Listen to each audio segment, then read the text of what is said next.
Hello বন্ধুরা, তোমরা কেমন আছো? আজকে আমি আমার ভাগ্নির বিয়ের অন্নপ্রাশনের খাওয়া দাওয়ার ভিডিওটা তুলে ধরছি। এই যে প্রথমেই স্যালাড দিয়ে দিয়েছে, তার সাথে এই যে এটা পনির বেগম বাহার। দেখেছেন ডেকোরেশনটা কত সুন্দর করেছে, জিনিসটাও খেতে সুন্দর হয়েছে।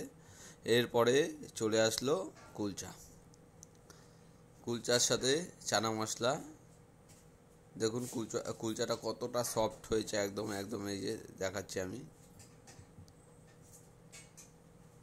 একদম সফট। এবার কুলচা দিয়ে খাওয়া হলো। খাওয়ার পরে মেনুটা তো আপনারা দেখেই নিয়েছেন, কুলচাটা একদম সফট ছিল, একদম সুন্দর করে খেলাম। তারপরে ভাত আর মাছ ছিল, ভাত আর মাছটা আমরা স্কিপ্ট করে গেছি। মাছ নিয়েছি এক পিস, আমি আর আমার বউ ভাগ করে খেয়ে নিয়েছি। তারপরে চলে এসছে sauce topper biryani, chicken biryani ছিল। এই যে আলু, একটা গাবদা সাইজের আলু দিয়ে দিল। আর তারপরে হচ্ছে মটন, এই সরি চিকেন দিয়ে দিল একটা। এই যে দেখুন চিকেনটা দিয়েছে, দেখেছেন চিকেনটা একদম সফট, একদম তুলতুল তুলতুল।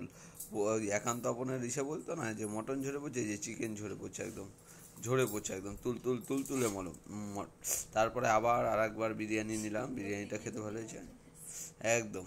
এই যে বলছি, এখন বলতে বলতে আমার জিভে জল চলে আসছে।